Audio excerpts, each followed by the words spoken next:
Okay, for this presentation, we're just going to take a look at Chapter 68 and review some of the important points about how to do an assessment, a focused assessment on the urinary system. This is just a slide that goes over the important parts of the anatomy and physiology of the renal system, so just make sure you review that. It's talked about extensively in the first few pages of Chapter 68, so just make sure you're reviewing, you're familiar with the anatomy. Again, this slide is just for review, just to make sure you have an understanding of the normal structures of the urinary system. The problems that we are going to be talking about in the next presentation as far as disorders of the urinary system are typically occur within the bladder and the kidneys. And a lot of times the flow of urine should flow forward from the kidneys through the ureters to the bladder out the urethra. It's when those areas get obstructed or there's bacteria that gets in this system that causes disorders of the renal system, and those are the types of things that we're going to be talking about. Another slide for review. Don't get intimidated by this. This is something, like I said, it should be a completely review. It just shows how the kidney works in the process of eliminating waste and filtering the urine and the urea out of the plasma and how it should flow normally. So just make sure you review through this. One more picture that just kind of reviews the anatomy of the nephron. There's millions of these little nephrons in each kidney, and this is how the filtering system for filtering the blood and making urine and deciding what we keep, what we get rid of. So just kind of make sure you review that. This is all in Chapter 68. Another review slide just for you to understand the normal way that the kidney works. This is a closer look at the urinary bladder, and it's just important just to kind of have a visual on the normal process of how the bladder works. We are going to be talking about tests that they do on the bladder, such as a cystoscopy. We're going to talk about how a urinary tract can start in the bladder. So just review this organ. As with every other organ system, as a person ages, they're more at risk for having disorders of this system. And this is just a summary of the things that can happen as the patient ages, and you can just as your patient gets older, you're gonna just be aware that they are more at risk for these types of disorders related to the urinary system. More explanation of this can be found on page 1473 on chart 68.1. There are other demographic information and assessment in the patient's history that can trigger the practitioner or the provider to determine that they're at risk for urinary tract disorders. Of course, gender is a big factor in this case. Probably the biggest factors is gender and age in the urinary system. And any exposures, any chemical exposures also put a patient at risk. Other factors that are involved in urinary system disorders as far as assessing them is talking to them about their intake. Somebody with poor fluid intake is going to be at risk for urinary disorders. Diet, there are specific pieces of diet. Any kind of use of drugs, recreational drugs, can have an effect on the elimination in the urinary system. Socioeconomic status can also have a factor in that, and a lot of that is related to hygiene and just education on how to do proper hygiene and proper diet, things like that. A lot of medications also have side effects that affect kidney function. NSAIDs is one of them. A lot of pain medicines can affect kidney function. So just be aware, go through a patient's medication history with them, because that can trigger practitioner to maybe suspect that it could be affecting the renal system as well. Also, any current health problems, or of course their medical history. If they have a family history, say of bladder cancer or kidney cancer, we know that the cancers tend to run in families. So anything like that, any kind of family history of a renal disorder because a lot of these things there is known to be some genetic link to it. So just make sure that you review their family history and their current health problems. This is just a review of doing a physical assessment when you're looking at a patient for any urinary disorders. Specifically to the renal function is a CVA, which is the costovertebral angle assessment. The CVA is located between the lower portion of the 12th rib and the vertebral column, and that's palpation. It's not a common assessment that we do, but it's more of a focused assessment. If somebody is complaining of maybe signs and symptoms of a kidney infection, they might palpate the kidney to determine if it's edematous, if it's tender. So just kind of review all the different parts of your assessment of your patient that would indicate any kind of renal disorder, such as a distended bladder as well. If they report flank pain or tenderness, and again, that costovertebral tenderness is more indicative of a kidney infection or inflammation. Patients with inflammation or infection of the kidney may describe their pain as severe, constant, or dull. So make sure you're assessing all of that. CNS, so that's your nervous system. So just also we'll talk about how a urinary tract infection can manifest in an elderly patient. A lot of times the first signs and symptoms is confusion. So that's a little bit different manifestation in that age group. There are several lab assessments that are specific to the urinary system. Serum creatinine is the first one. That indicates how well the kidneys are functioning. And the way that it does that is the serum creatinine is filtered by the kidneys and excreted in the urine. Creatinine is a constant breakdown of muscle mass and protein. And if our serum levels, which means your blood levels, are high, if you have a high level in your blood, that means your kidneys are not getting rid of it like they should. So that is an indication that the kidneys are not functioning well. Normal serum creatinine levels are typically, they're a little bit different than men and women, but they're fairly close. Low or a normal level in a woman is 0.5 to 1.1, and a male it's 0.6 to 1.2. So they vary just slightly. And the thing about the serum creatinine is there's no common pathologic condition other than kidney disease that will increase the serum creatinine level.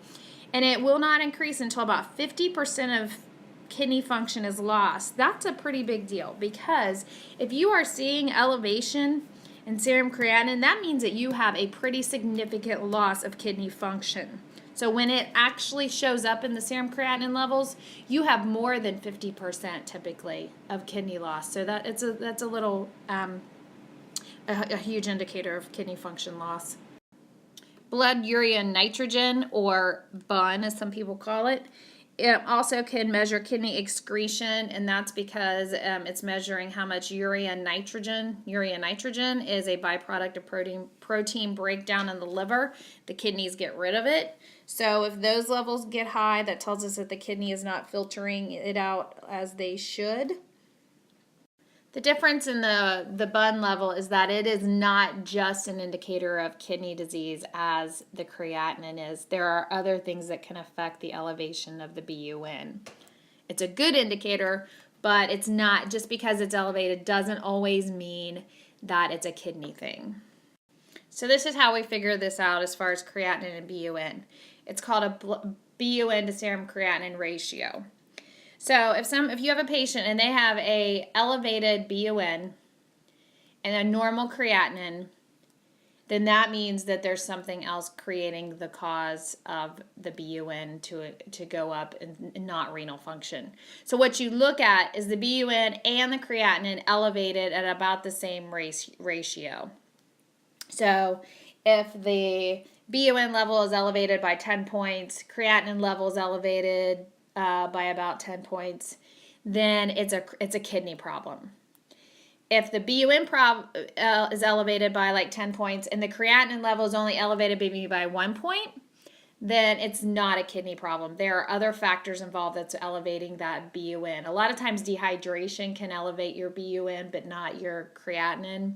So you just have to look at those both together, and when they're both elevated together, that means that it's a kidney problem. Blood osmolarity is a measure of the concentration of particles in the blood, and it just helps us with hydration status. We'll talk a little bit more specific about the blood osmolarity and there's another test that you can do, the urine osmolarity, and we'll talk a little bit more about those when we talk in the endocrine system, because that's a good indicator of something with the antidiuretic hormone, which we'll talk about in the endocrine system. Urinalysis is part of an assessment as far as a patient with any urinary disorders. It can tell us a lot of things as far as if there's bacteria in the urine, if there's blood in the urine. You need to be able to look at a urinalysis results and determine what those results indicate. There is a really good table on page 1478, chart 68.4, that tells you what a urinalysis looks at, and what the results mean. So make sure you review that and have some idea of how to be able to determine the results of a urinalysis. Hopefully that's a lot of review for you. Hopefully you've had that before. So the next piece of a urinalysis is a culture and sensitivity. And what that does is if a urinalysis indicates that there is bacteria present, there's nitrites present, that there is probably urinary tract infection, they'll send the urine for a culture and sensitivity. What that allows us to do is to determine what is the source of the infection. It cultures for the type of germ and what the germ is sensitive to. So some of those drugs are gram-positive, some of them are gram-negative, and we'll look at those antibiotics that are listed on your outline, and some of those antibiotics will only treat, say, a gram-positive germ. So you would choose the appropriate antibiotic to treat the appropriate germ in order to treat that effectively. If a urinary tract infection is not treated effectively, then we'll look at the disorders that can happen. It can lead to urosepsis. It can lead to nephritis. So we want to make sure that we treat that early and we treat it effectively. There are lots of instructions that will need to be given to a patient if you do a UA and CNS. It's better if you get the most clean catch as possible. Sometimes you have to have a sterile specimen, and that would require catheterization. So look that over on page 1479. It talks about the collection of urine specimens. You should be able to identify how to do that appropriately. 24-hour urine collection is one of the most thorough exams that we can do. A lot of times they'll do a creatinine clearance, and basically they collect urine over a 24-hour period, and they determine how much creatinine is in that over a 24-hour period. So it tells us how much creatinine the kidneys is clearing over a day's worth of time, and it's a good indicator of how well the kidneys are functioning, rather than just like out of one specimen of blood.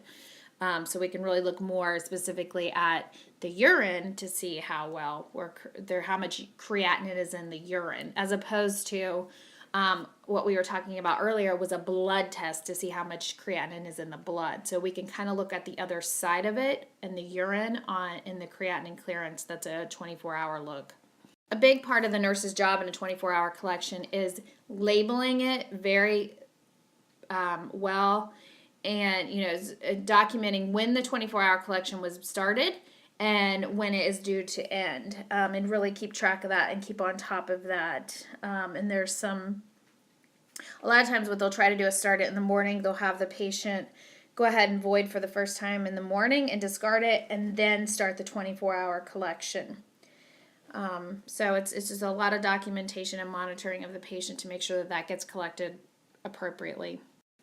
Other tests That might be initiated for a patient who's showing signs and symptoms of some type of urinary system disorder. A kidney, ureter, and bladder x-ray is a KUB x-ray. It's basically like a film, an x-ray film of the abdomen, and it basically shows mostly gross anatomic features. It can show any kind of obvious obstructions. They have to be pretty obvious in order to be seen on an x-ray.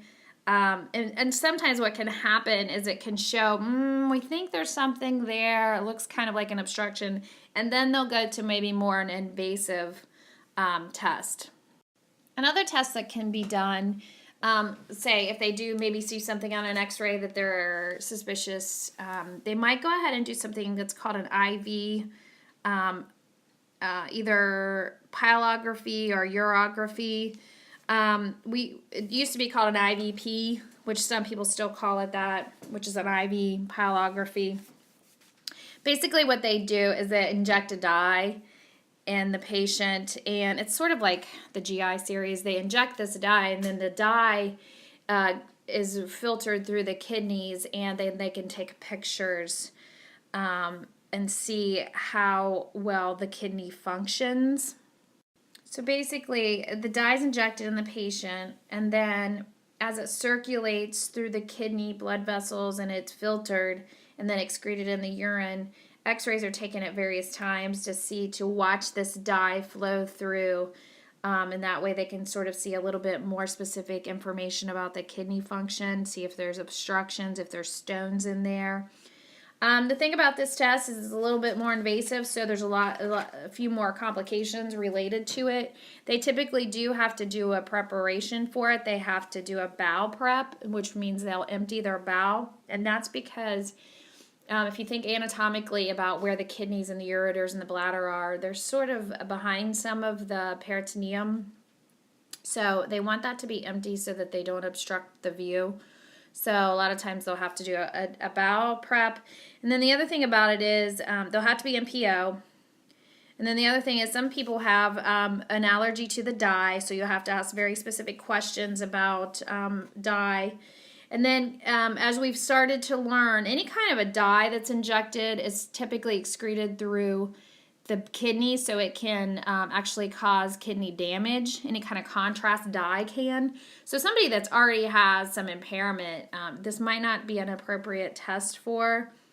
And then the bowel prep can cause dehydration, and that would cause for additional fluids pre and post operatively. Also, they might want to increase, if there's no contraindications for it, they might want to increase the fluid intake before and after, and that is to protect their kidneys. They want to flush that dye out of their kidneys. So it's a good test to give us a little bit more specific information about the patient's urinary system status, but there are some issues that it could cause, and there's some reasons why this might not be appropriate for a patient. An alternative to this, now, it's not as effective as the IVP dye, but you can do a retrograde procedure, and basically that means that you are injecting a dye directly into the urinary system. So this would be in the lower part, like they might inject it against the flow of urine, thus the term retrograde. So they inject it into the bladder, and then they watch it go backwards, retrograde against the flow of urine. And they'll watch it as it flows up just to kind of see the structure, to see if there's any kind of deformity, stricture, obstruction in the urinary tract at all. This can be done also with a cystoscope. A cystoscope is a small scope that can be actually taken through the ureter or the urethra up through the bladder, and they can take a picture, or they can view the inside structures. It has a camera on the end of it. The patient will be sedated for this. There'll be like a twilight sedation for this. And just kind of review that type of a test. But basically, it's like a scope that has a camera. It has different kinds of equipment that they can actually do biopsies. They can cauterize things. They can just kind of look around inside the lining of the bladder, maybe to look to see if there's a cyst in there, any kind of abnormalities. You're going to monitor the patient post-procedure for a cystoscope. They've been sedated, so you're going to make sure that they wake up appropriately and monitor their vital signs until they're awake and ready to go. And then teach them to, monitor for any signs. We have done an invasive procedure, so monitor for any signs of bleeding or infection post-procedure. So during a cystoscope, if they want to, they could actually do the retrograde introduction of the dye. So they could throw some dye up there with the cystoscope and then do the x-rays afterwards, just to help them see more anatomically about the structures of the urinary tract. A kidney biopsy is just biopsying some tissue from the kidney to determine, if somebody's had chronic conditions, chronic kidney infections, pain, different things like that. A lot of times they'll go percutaneously, which means through the skin and through the tissues from the outside. They'll use an ultrasound or a CT or a CAT scan for guidance, so they can kind of help them know where to take the needle to aspirate. I'm told these are a bit painful. They definitely are NPO pre-procedure for this. There's a risk for bleeding. They're going to make sure that somebody's not at risk. If somebody has a low platelet count, if somebody has a high PT or PTINR, they're going to make sure that they wait because they are at risk for bleeding, since it is a pretty invasive procedure. Typically, they do not have what you would think of as an incision. It's more of like an insertion site, because they use like a tiny little needle or tissue collector. But they are at risk for bleeding post-operatively from this little site. But like I said, it's not typically like an incision. It's more of like an insertion site. So basically, you monitor them for bleeding. There's some strict activity restriction afterwards. To make sure, and you just kind of monitor them closely. They can have a little bit of hematuria afterwards, which means blood in the urine, and that's just because we've went in with an invasive procedure and clipped an area and biopsied it. So basically, just monitoring for a lot of hematuria and bleeding from the site is a job for the nurse, and also just monitoring their activity and make sure that they're following the activity restrictions. As with any other body system, care of the nurse is always safety, safety, safety, and teaching. So just make sure you do a review of safetiness, as far as, like I just said, some of those invasive procedures you're going to monitor and make sure that they follow the restrictions, the activity restrictions. And then teaching them if they do have an elevated creatinine, what does that mean? If they're going to have an IVP test, what does that mean? What do they need to do? And then family teaching if someone is diagnosed with a kidney or renal system disorder. How do you go about teaching them? And that concludes this portion of Module 6, Part 1.